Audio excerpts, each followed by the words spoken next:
Tonight, excitement builds as the Leafs get set to open their second-round playoff series against the Florida Panthers. Excited about the next challenge, the next step in the journey. Our focus is to get off to a good start here. We did not do that in round one.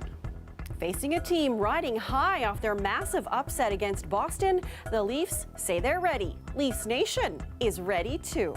And I remember a couple nights where he had a home in Rosedale. He invited the guys over to shoot some pool. He had a very significant life, and he left an indelible mark. Canadian celebrities pay tribute to the late Gordon Lightfoot. Plus, there's been a lot of conversation about bail reform recently, especially given some high-profile cases involving violent crimes when the accused person has been out on bail or on probation. When the system fails an individual, like the person who attacked me, it fails me, it fails my wider community. We dug up some data to see how often these incidents are actually happening. I'm Angelina King at Old City Hall Court. More on what those numbers are telling us and propose solutions to fix the problem. That's coming up. good evening. Here's something we haven't been able to say for nearly 20 years. The Leafs will open up the second round of the playoffs tonight. They will host the Florida Panthers in Game 1 at Scotiabank Arena. And that's where we find Greg Ross tonight in Maple Leaf Square with fans gathered to watch the game. Greg, just tell me what the buzz is like out there right now. Well, Maribel, I'll tell you, these are the die-hard fans, because these are the fans that are willing to stand out here in this drizzle, this steady drizzle that just keeps coming down. It is cold out here. It's uncomfortable out here. It just bites right to the bone. That's how it feels out here right now. But these fans right here, I took a 5-hour train from Cornwall, stood outside for the last 2 hours, and you're waiting for this game. How are you feeling right now? Absolutely. I'm so pumped for this game. I've been waiting like my whole life. I have not seen the Leafs in the second round since I've been born. So this is truly exciting for me right now. That's how exciting it is. And look, you got the face paint over here. Is that waterproof face paint? Sorry? Is that waterproof, the face paint? I hope so. I caked it on as much as I could, so hopefully it stays with the rain. You know, rain or shine, baby, we're here, round 2. Lots of face paint in the crowd tonight. And all this energy is something that the Leafs were feeling all the way in Tampa on Saturday night. But now it's time for the Leafs to focus on another challenge. Yeah, it was phenomenal. Obviously, our fan base is tremendous and you know, want it so bad. And I think that reflects us as a group as well. Tavares behind the net. Coming out in front. Score! Leafs captain John Tavares says his team is feeling the buzz around the city, which is still riding the high of Saturday's win over Tampa. But he says they can't let it be a distraction. Obviously, want to keep things going here and you know, turn the page, like I said, from last series to now and understand the challenge we have ahead of us. And that challenge is the Florida Panthers, who are on a roll after upsetting the heavily favored Boston Bruins. You got a team coming in riding the high of a Game 7, and I think historically speaking, when you look at it, these types of games tend to favor the team coming off of the Game 7 win. So we've got that to contend with. Bennett gets it. Here's Verhaeghe shooting. He scores! Despite knocking off the President's Trophy winning Bruins, the Panthers are still playing the role of underdogs in this series. There's not a lot of people out there that think we're going to be able to pull this one off, just like they didn't think we were able to pull the last one off. The Leafs will also be facing a familiar face in this series. Former Leafs coach Paul Maurice is now behind the Panthers bench. Today, he downplayed his connection to Toronto. I wasn't here long enough. Back of the goal, the Canadians pressing here. Centering attempt in front of the goal, he scores! To have it, in true, I was here 2 years, right? Missed the playoffs by a point the first year. I was real proud of that team. But my connection to Toronto is through my kids and through living here and them going to school and the people. I don't have that same connection to a team that you would. I was here 2 years. Now, Maurice did say he learned a lot while coaching in Toronto, particularly things like dealing with the media, and of course, coaching in a hockey-crazed city like Toronto with some of the craziest fans who are willing to stand outside in the rain and watch a hockey game on the big screen. But yeah, Paul Maurice back here in Toronto, the Leafs, the Panthers. It's Game 1 of this series, and I'll tell you what, there is no doubt, Maribel, the Leafs and all of these fans here in Maple Leaf Square are hoping that the Leafs have a much better start in this series than they had in Game 1 of the last series, where they really got beaten up badly in Game 1. Oh yeah, let's hope this dedication pays off for the fans who are braving it out there. Greg, thank you. So Colette, I mean, great photo behind you. That's just reflective of Leafs Nation and what they're willing to put up with just in order to cheer their team on. Yeah, you kind of have to be a hardy soul to want to be out there this evening. And I don't think my forecast here for Maple Leaf Square is going to surprise anyone. We just saw Greg and he mentioned drizzle. So yes, drizzle and or showers. The current temperature right now is 5 degrees and it's 7. I don't anticipate it shifting much, nearly steady, and then 4 degrees by the time we get to 11 o'clock. So just kind of giving you an idea of those winds too out of the west and then turning more towards the northwest. So some wet conditions, and we know this. Looking at the radar, you see the showery activity. At times it's a little bit heavier. We get some breaks and then it pushes back in, so a little bit steadier through these evening and overnight hours. And then what's this? Yes, a little bit of light snow, especially into the higher elevations, but still to the west of us. And as temperatures fall overnight tonight, some of that light snow, again, not accumulating, mixing with rain, but possible Kitchener-Waterloo towards Guelph, maybe even London, picking up a little bit of the white stuff coming down in our skies. That same circulation around that area of low pressure that has been so stubborn to move off, it will eventually, still tomorrow, off and on some showers in the forecast. Eventually, we're going to see that energy, though, transferring out towards the East Coast, and we get better conditions Thursday, and even better than that with more sun into Friday. And by the way, Maribel, for those folks who are down there tonight, sunset, let's go with sundown tonight, 8:21. Oh, nice tribute to the legend, Gordon Lightfoot. Colette, thank you. You're welcome. Well, the issue of bail reform has been a controversial one recently. There have been a number of high-profile cases involving violent crimes committed when an accused was out on bail or probation. CBC Toronto has been analyzing the data, which show there's been an uptick in these cases. Angelina King is looking at the numbers and what may be contributing to the rise. He came from that direction. He pulled his arm back and he hit me right in the face. When Nicola Lightstone had to take her dog outside in the middle of the night in January, she had her nose broken by a man she says was having a mental health crisis. She says police told her he'd been arrested for assaulting women before, but was repeatedly let out on bail. There's clearly a flaw in this system where this individual's not getting help. When the system fails an individual, like the person who attacked me, it fails me, it fails my wider community. According to data from Statistics Canada, over a 5-year period in Ontario, there's been a 27% increase in the number of violent offences allegedly committed by people out on bail or on a peace bond. In 2021, there were more than 5,300 such incidents, the majority assaults. In the GTA, a 16% increase to nearly 1,500 violent incidents. We spoke with police, governments, lawyers, academics, and those working on the ground to get their take on why these numbers are increasing. They all agree the bail system needs improvement, but opinions on how to fix it vary. Just one person being victimized by a repeat violent offender is one too many, and especially when we can put provisions, processes, legislation in place that can ensure that does not happen. Police and the provincial government have been demanding federal changes to make it more difficult for violent offenders to get bail. We need to be laser focused on a bail system that works to protect those citizens. Daniel Lerner is a former Crown-turned-defense lawyer. He says to deny bail, there has to be a substantial likelihood the person is going to reoffend in a way that endangers the public or interferes with the administration of justice. The problem is how to interpret that. I can't predict whether this is going to be my next murder or this is the person who's going to be rehabilitated. When an accused person doesn't have someone to bail them out, the Toronto Bail Program provides supervision for vulnerable people released on bail. The executive director says more supports for those with mental health and addictions issues are needed to prevent people from reoffending. When you have vulnerable people who aren't connected to resources, and they're on the streets with nothing, I believe you're going to get incidents like this. Law professor Donardo Jones wants to see less money spent on detention and more on housing and other supports. We can't keep using jail as a stopgap measure for our own social failings. We urgently need bail reform. Last week, the Premier announced $112 million for bail compliance programs and once again called for changes at the federal level.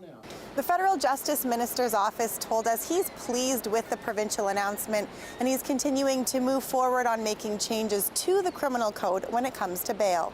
Angelina King, CBC News, Toronto. A man is in custody after driving a pickup truck into the side of a house in Brampton last night. But my husband was the one who heard the noise. We were all sleepy. 9 o'clock at night, we were all in bed. And just my husband woke up because of the noise. We came down and that's what we saw. It happened just before midnight at Edenbrook Hill and Beauvert Drive. Police say a pickup truck hit 2 parked cars before crashing at the side of a house. A male passenger who was in one of the cars was taken to hospital with non-life-threatening injuries. A child who was in the home was also injured and has non-life-threatening injuries. The driver tried to flee but was arrested shortly after. He faces charges including impaired driving. A teenage boy is recovering in hospital after suffering what police call catastrophic injuries after he tried to climb on top of a moving subway car and struck his head. All of the information that we've been able to collect at this point indicates that there was undetermined motivation for why the young person was attempting to climb onto the outside of the car. There was no altercation. He was not trying to escape a crime. So that is going to be the substance to the ongoing investigation. It happened at Warden Station just after 6 last night. The teen was rushed to hospital with life-threatening injuries, but has since been upgraded to critical but stable condition. A key city committee is endorsing a plan tonight to build priority bus lanes to replace the Scarborough Light Rail line when it's decommissioned this fall. But as Municipal Affairs reporter Sean Jeffords tells us, some councillors and advocates are pushing for a different plan. Scarborough's aging light rail transit line is in its final days. After years of patchwork repairs aimed at extending its life, the line will finally be shut down this fall. Toronto's executive committee voted today to replace it with a priority bus lane. But the plan isn't sitting well with some Scarborough transit riders. It's going to be a lot of pain, not just for me, but like my whole community, because shuttle buses is never a pleasant experience. And when we're on the streets, like competing with other traffic, it's just going to be more painful. Krisan Veerasingham takes the SRT regularly. He and other transit advocates are pushing for the city to more aggressively pursue building a dedicated busway instead. That would run on the existing path of the SRT outside of traffic on city streets. The TTC approved the plan last year, but it's dependent on receiving cash from the Ontario government. This busway may not even happen, and now we're stuck with these, these on-street bus lanes are supposed to be an interim solution, not a permanent solution, but they could very well become the way Scarborough travels for the next decade. Design work on the busway is in its early stages. City staff say it will cost nearly $3 million to complete that planning. Councillors want the province to pay for that work and the nearly $60 million to build the busway itself. It's important that we have this busway funded and open so that we can get people where they need to go effectively before the Scarborough subway opens. Scarborough Councillor Jamal Myers says the city can't afford to wait. It should at least pay for the design work now, he says. When the city wants to find money, they find money. When we want to put officers on the TTC, we find $5 million a month to do it. When the TTC asks for $16.1 million outside of their budget to put extra security on, we find it. When the city wants to build stadiums for the World Cup, we find it. But somehow, when it comes to Scarborough transit riders, well, we can't find it. City staff say talks with the province are ongoing about the busway. They hope to report back on that later this year. In the meantime, City Council will have the ultimate say over the priority bus lanes at a meeting next week. Sean Jeffords, CBC News, Toronto. Toronto mayoral candidates have been out talking to folks about their commute, in particular how to get you from point A to point B a little faster, safer, and more connected. Ali Chiasson has that story. Traffic and local transit was top of mind today on the campaign trail. I will drive forward with construction on the North York Scarborough subway. Candidate Mitzi Hunter expanded on her plan to expand transit. First, extend Shepherd subway from the Don Mills station to the Agincourt GO. Second, extend the Agincourt GO station to Scarborough Town Centre, creating a fabulous mobility hub that links with GO Transit as well. Third, extend Shepherd West along Shepherd Avenue and Shepherd Station to the Shepherd West Station. It will mean improving connectivity to North York Centre, just right here, which is the largest centre outside of the downtown core. 40,000 people work within this space each and every day. So let's get them all on the TTC.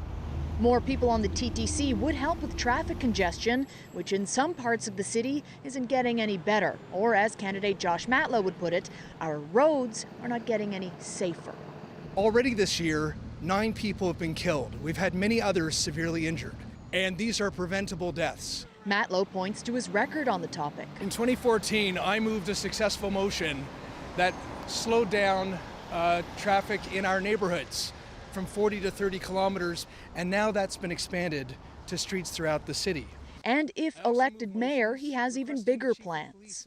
And that's why, as your mayor, I'm going to be investing an additional $33 million into capital improvements to redesign our roads, to make them safer.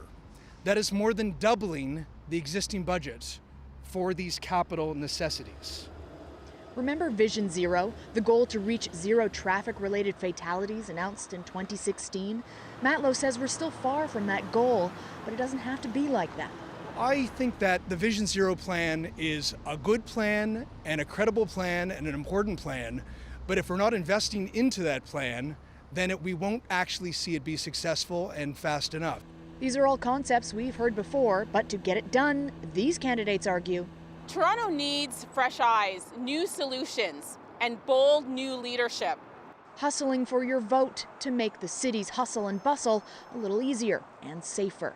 Ali Chiasson, CBC News, Toronto. As of today, you can pull out your debit card and tap to pay for some local transit, but it's not yet available for TTC riders. And that's not the only transit challenge in Toronto. Lorenda Redekop has the details. Transit officials were in Brampton today. Here, people have already been able to pay for a bus or train by tapping their credit card. It's the same across many GTA transit agencies. It has been a huge success, with over 1 million credit taps on Presto devices since the launch of the credit card payment option last summer. And today, I'm happy to announce that you now have another way to pay your fare. Starting today, transit riders can pay by tapping their debit card on Go Transit, Up Express, as well as many local transit agencies in the Greater Toronto and Hamilton region. Notice there's a big one that's missing: Toronto. The TTC has to switch over its Presto card readers to ones that can read credit and debit cards. Metrolink says these new card readers are already in place in all TTC buses and streetcars, but they're not yet finished in subway stations.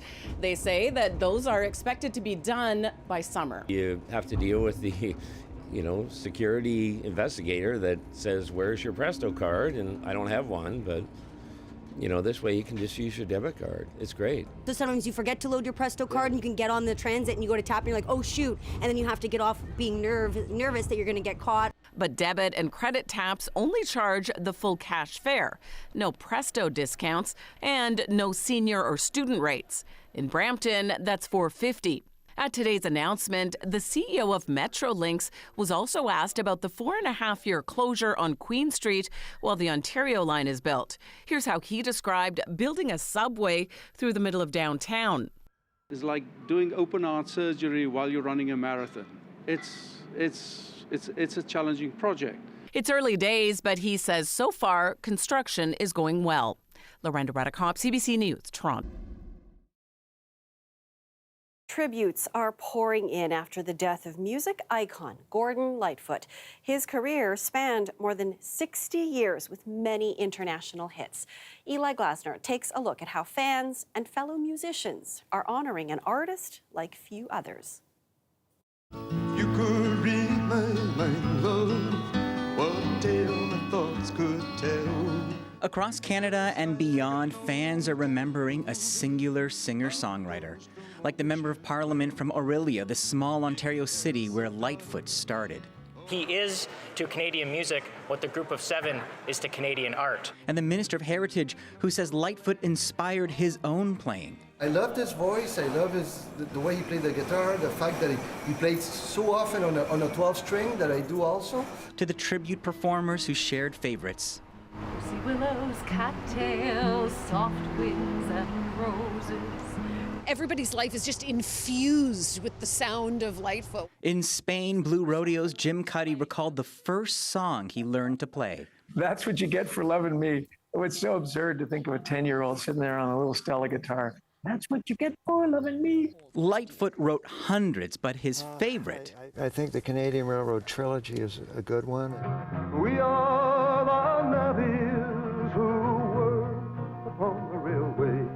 But even playing with Blue Rodeo, Lightfoot had high standards. He called me and he said, "Are you sure your drummer's up to it?"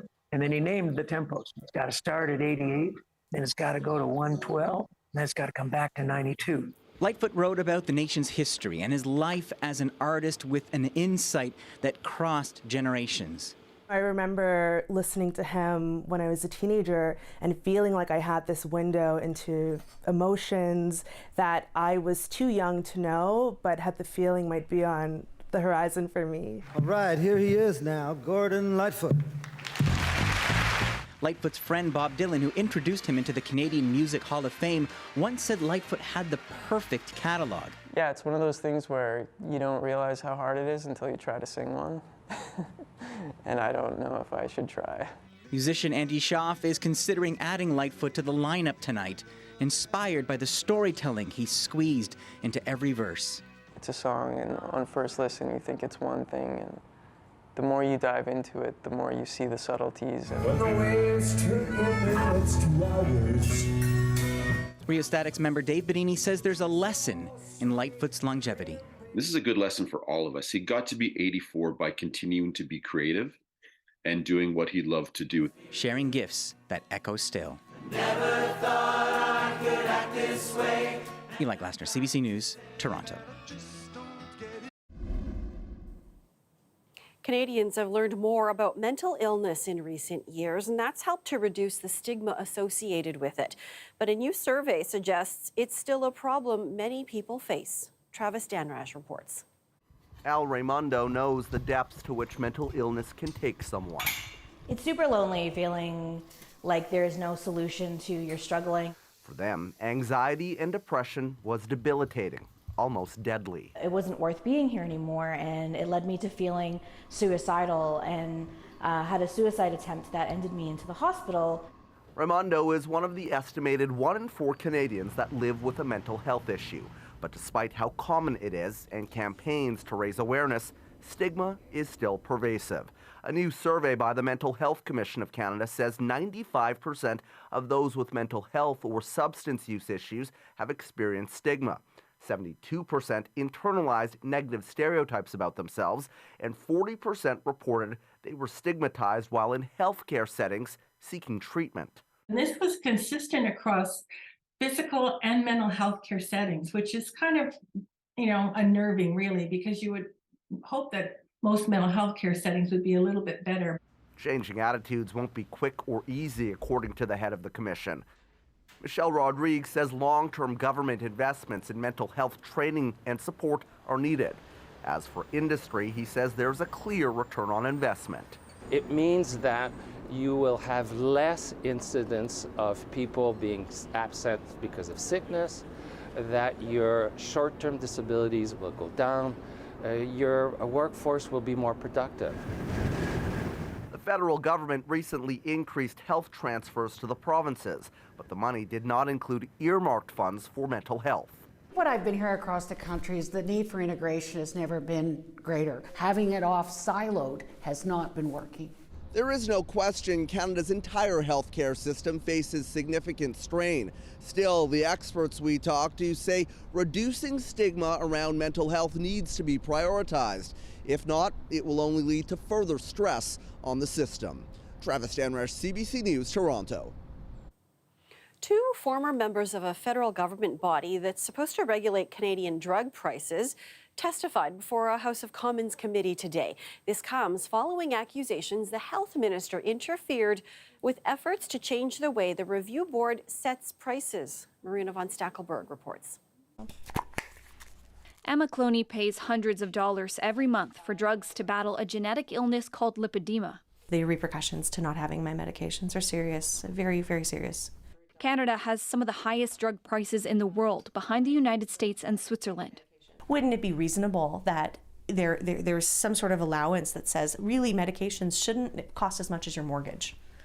At a House of Commons committee, the men who recently resigned from the board tasked with bringing down those drug prices testified. Our annual budget is a fraction of what many multinational pharmaceutical CEOs make in executive compensation. It's a recipe for futility. The line between consultation and conflicts of interest has become completely blurred under industry's influence. After 6 years and several resignations, the board has little to show. Attempts to regulate how much a drug company should be allowed to charge have been whittled down and delayed multiple times. Then, this past winter, in the final weeks of consultations to bring in just one guideline, Health Minister Jean-Yves Duclos stepped in and told the board to suspend them. He says because he wasn't consulted. Not the case, the men say. Well, the record will reflect I made 5 attempts to reach out to the minister's office. There were multiple attempts to reach his office, and the answer back was silence. Duclos is accused of stepping in on behalf of pharmaceutical companies who are opposed to regulations that would cut into their profits. Though he didn't meet with the pricing board, he and his staff met more than a dozen times with pharmaceutical lobbyists.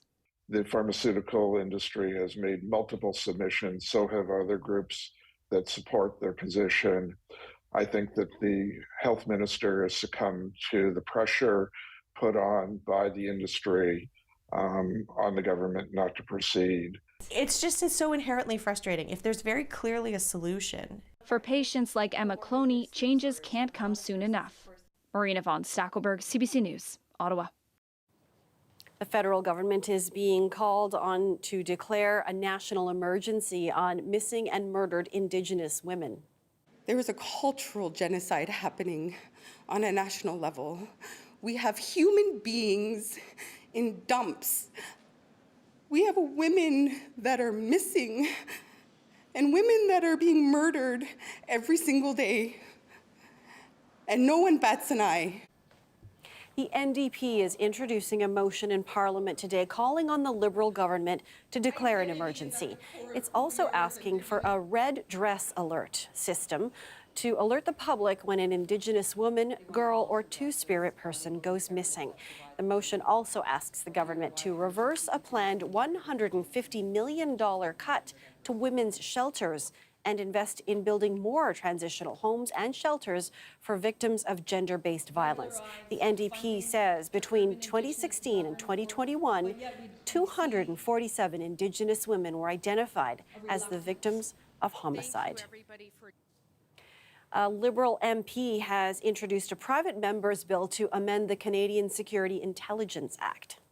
I want Canadians of all backgrounds to be able to have faith in CSIS, that the organization is looking out for them, holds itself to a high standard of conduct, is subject to strong oversight, and faces consequences when it falls short of its obligations and duty.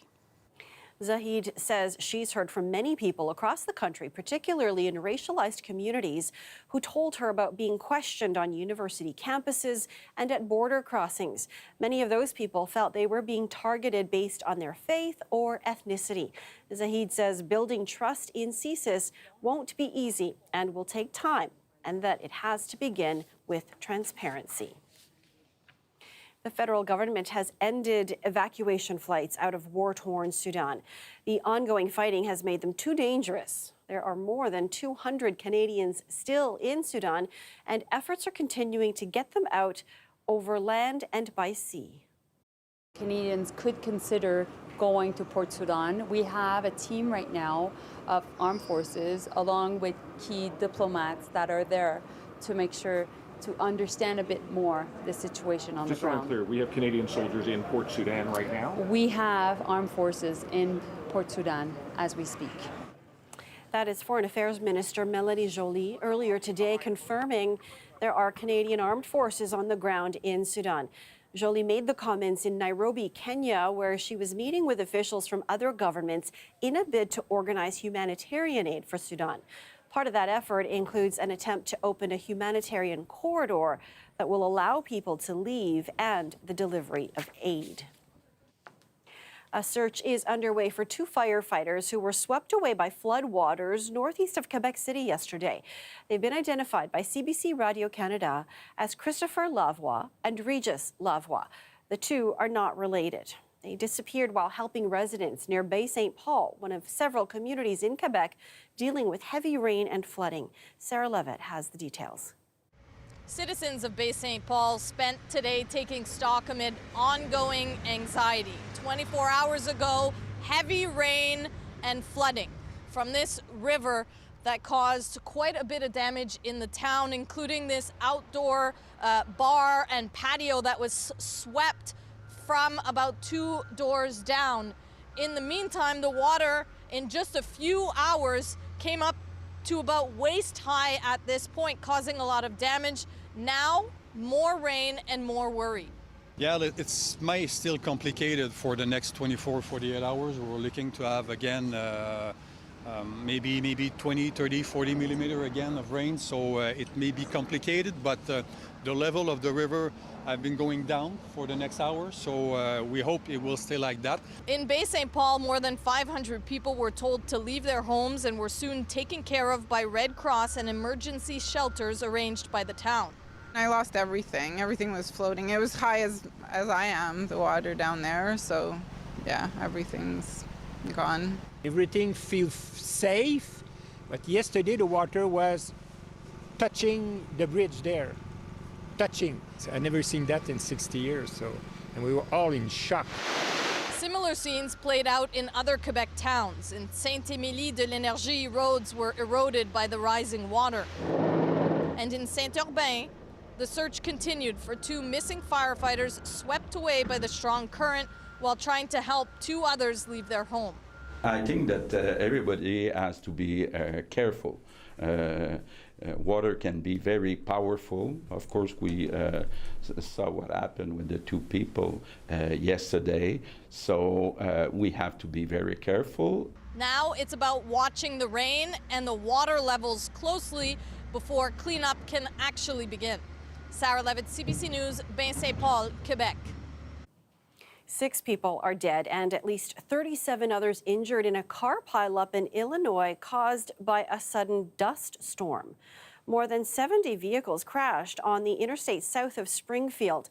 It happened around 11 a.m. yesterday. Illinois State Police say visibility was reduced to 0 when winds swept the dust storm from nearby farms onto the highway.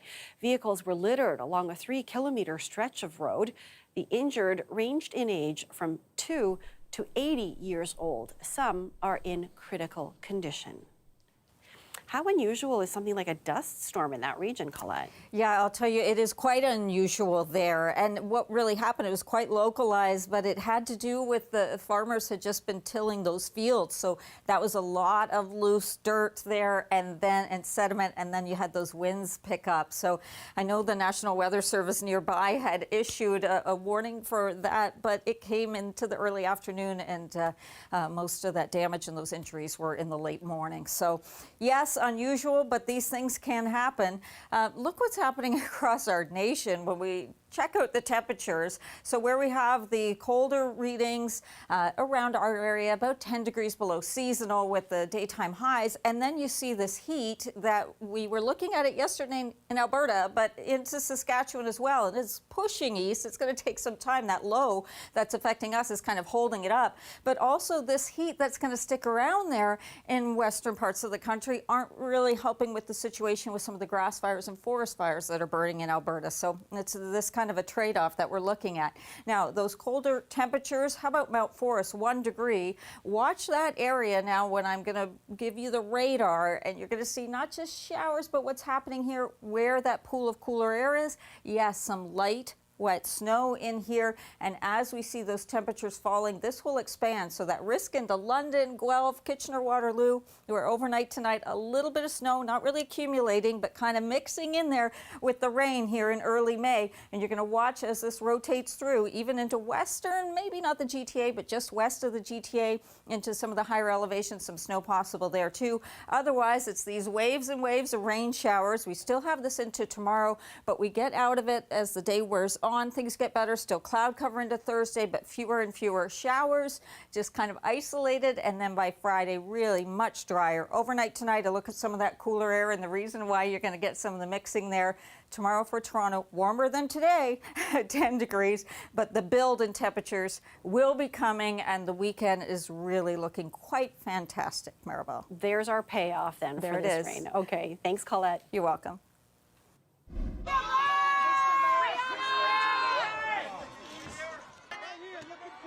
Stars came out at New York's Metropolitan Museum of Art for the annual Met Gala fundraising dinner last night. It honored the late Karl Lagerfeld, who designed for Chanel, Fendi, and Chloe. The guest list featured celebrities and athletes like Serena Williams, who reported on the red carpet that she and her husband are expecting their second child. Some of the guests dressed as cats in tribute to Lagerfeld's love of animals. The gala is an invite-only event thrown by Anna Wintour, Vogue's editor-in-chief.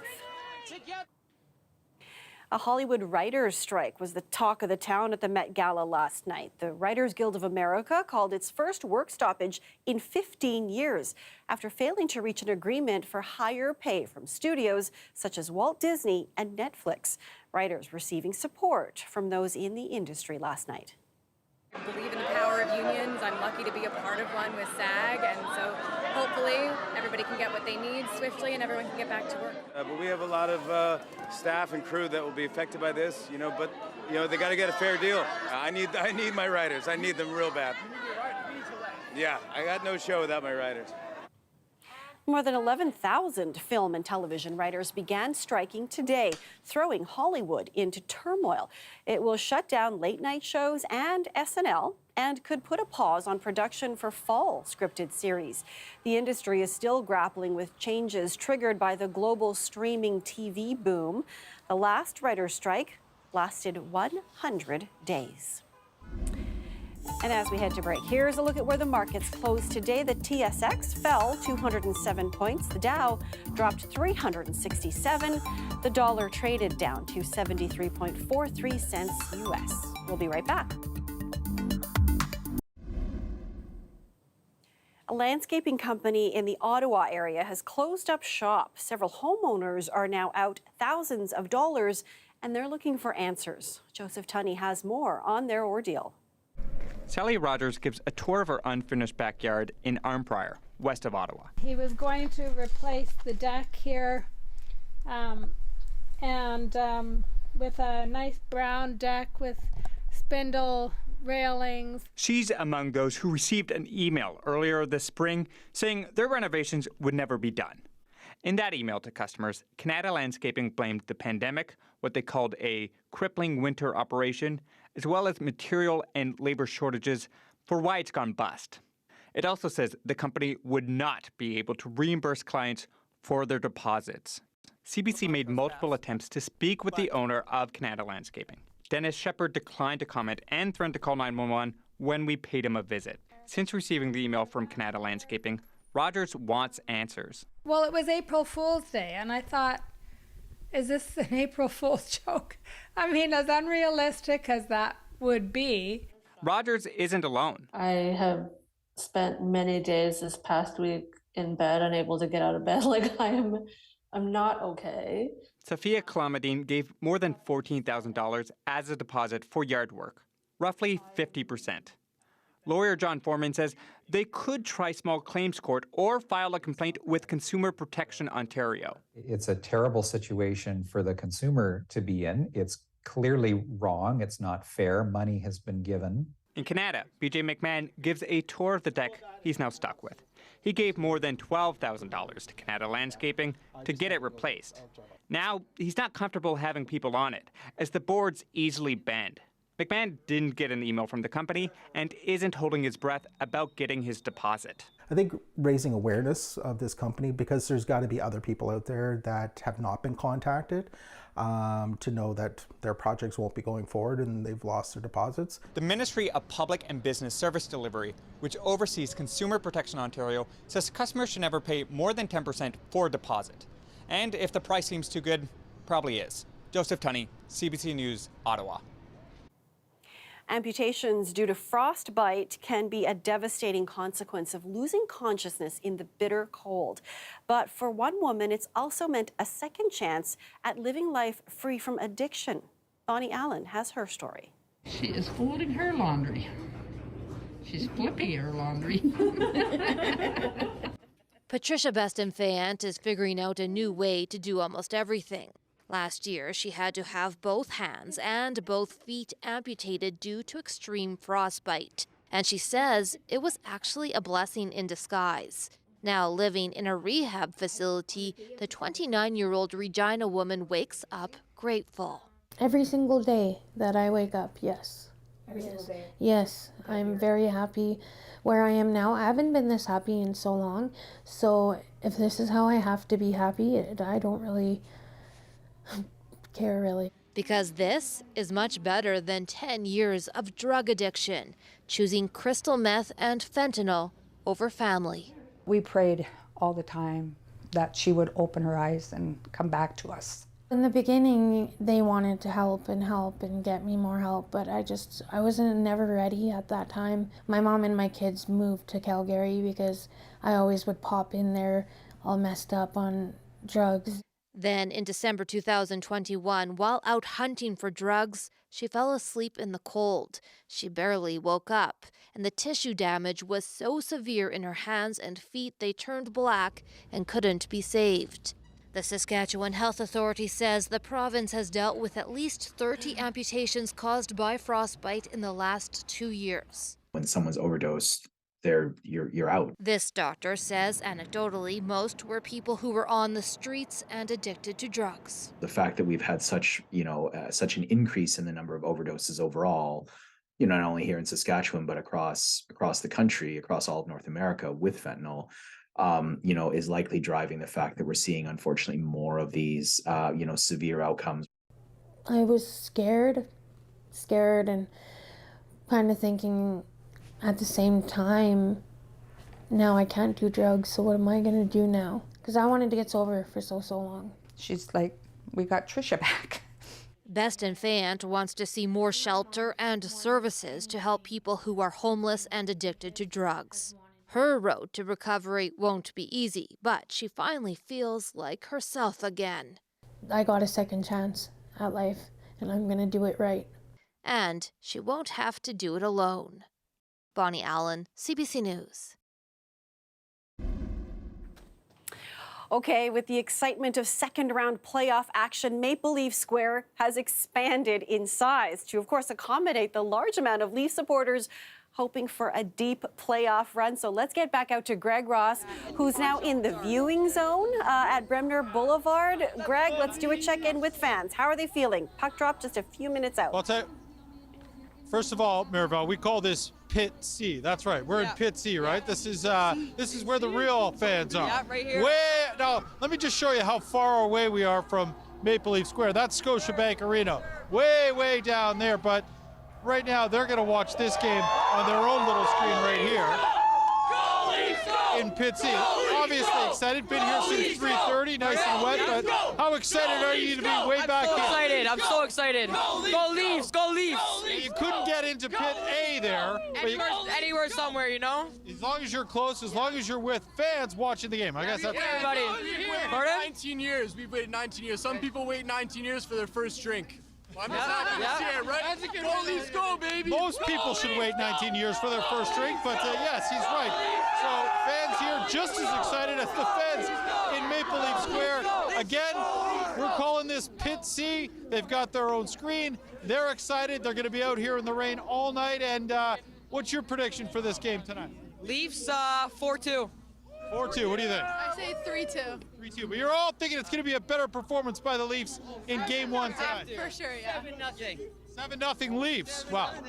All right, Maribel. So we got lots of different predictions here. There's no doubt fans are excited. Most of the fans standing here have never seen this team play a game in the second round. They'll get that opportunity on that screen right there in just a few minutes. Okay, hope they get one for Pit C out there, Greg. Thank you. Everyone's bundled up, Colette. I hope they can stay at least a little dry tonight. Yeah, I'm hoping so too. Showers, drizzle, yes, still in the forecast there, but hopefully they've got some warm layers there under their Leafs jerseys. Overnight tonight, we are looking at 3 degrees, and then tomorrow a little bit warmer than it was today. All right, we'll take it. We're going to get to double digits, so 10 degrees for that daytime high. But again, some off and on showers. As we get into the latter part of the day, it'll be more off than on, and then it gets even better into Thursday. Yes, I've put some showers in here, but it's a slimmer chance. Still have some cloud cover, but we'll be drying out. And then sun coming back towards us and warming up Friday and as we head into the weekend, Maribel. So things are looking up. Go Leafs, go. And you're rocking the hat to help. Thanks, Colette. You're welcome. And that's our show for you tonight. Thank you for joining us. Before we go, one last check-in with Pit C outside Scotiabank Arena. This is Leafs Nation showing out for Game 1.